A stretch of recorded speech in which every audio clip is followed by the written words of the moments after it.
My parents raised me as a devout Roman Catholic.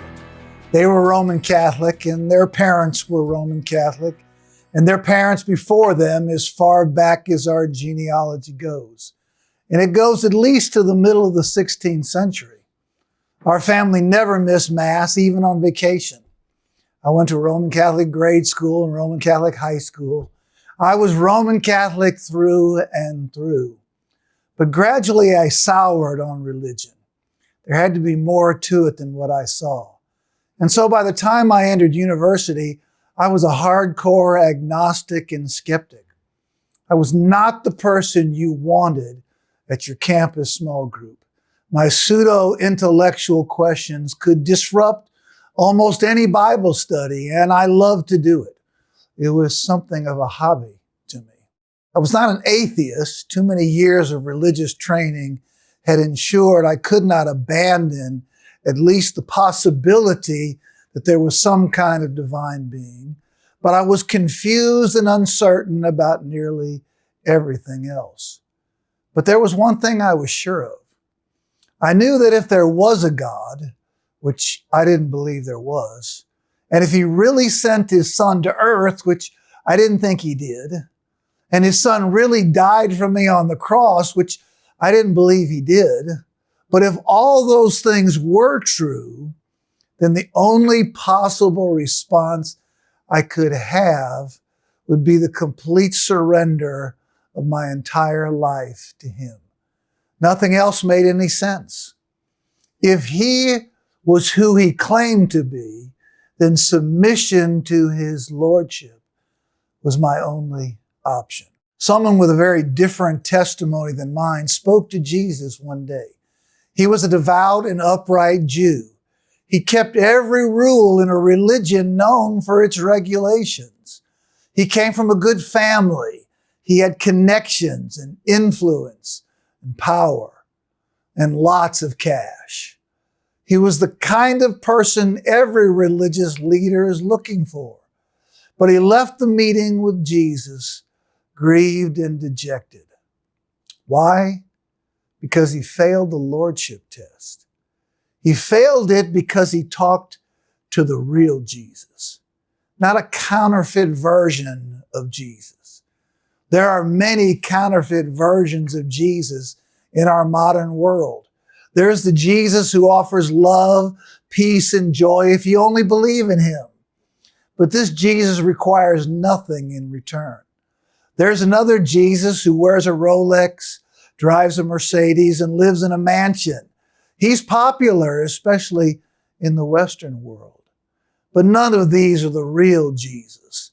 The real Jesus always demands more than we expect. When we meet the real Jesus, we have only two choices: bow in submission or leave offended. We can't be indifferent. Another reason this young man failed the Lordship test was that he thought Christianity was something he could add to his life. But Jesus shattered that view with an extraordinary demand. Sell everything and give it all to the poor.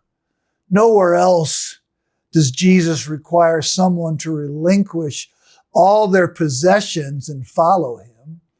This was an unprecedented command, not a universal expectation.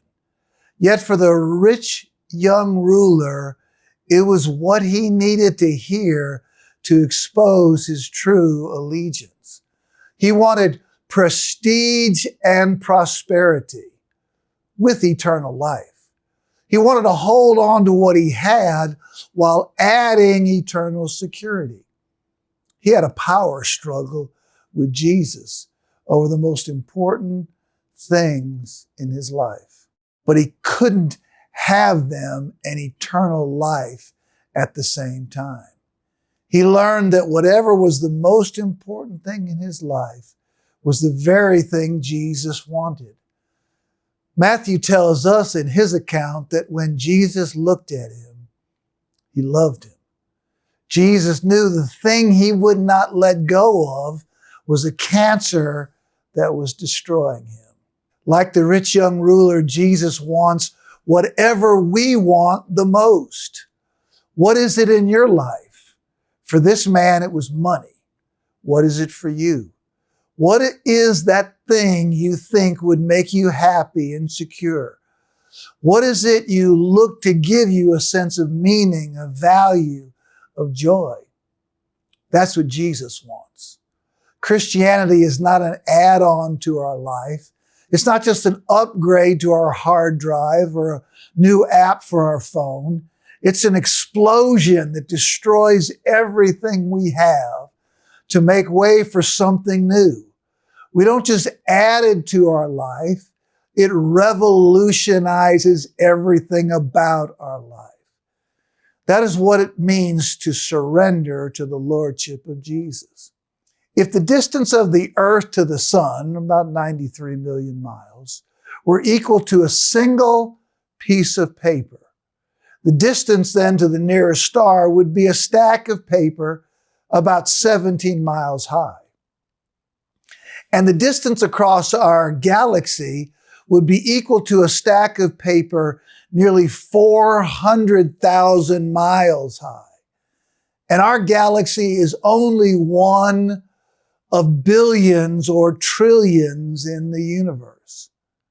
And Jesus upholds all those things by the word of his power. Is this the kind of being we invite into our life as an assistant? Someone who helps us when we're in need?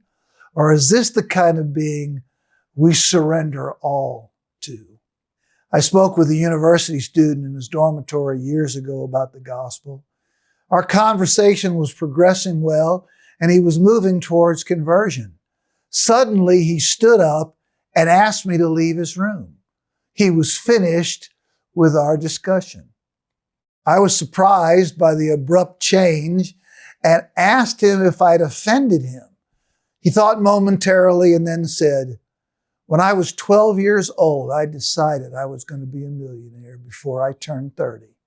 If you keep talking, I'm going to get saved. And if I get saved, I will have to surrender that goal. I will not surrender that goal. So I want you to leave." I couldn't argue with him. I couldn't offer him an easy payment plan. He was right, and I had to agree with him. As I left his room, I thought, I've never had a more candid conversation with a lost person. He understands the Lordship of Jesus more than many believers. Jesus demands more than we ever thought, but he also offers more than we ever imagined. He is our treasure in heaven. Jesus said the kingdom of heaven is like a treasure in a field that a man found. He sold everything he had to buy that field. Jesus demands everything because he gives everything. Because he lost everything for us, he asks us to lose everything for him. This is the only real motivation for obedience. When your heart is smitten by the love of God, you will willingly surrender to him from the heart. When we meet Jesus, he asks the same of us.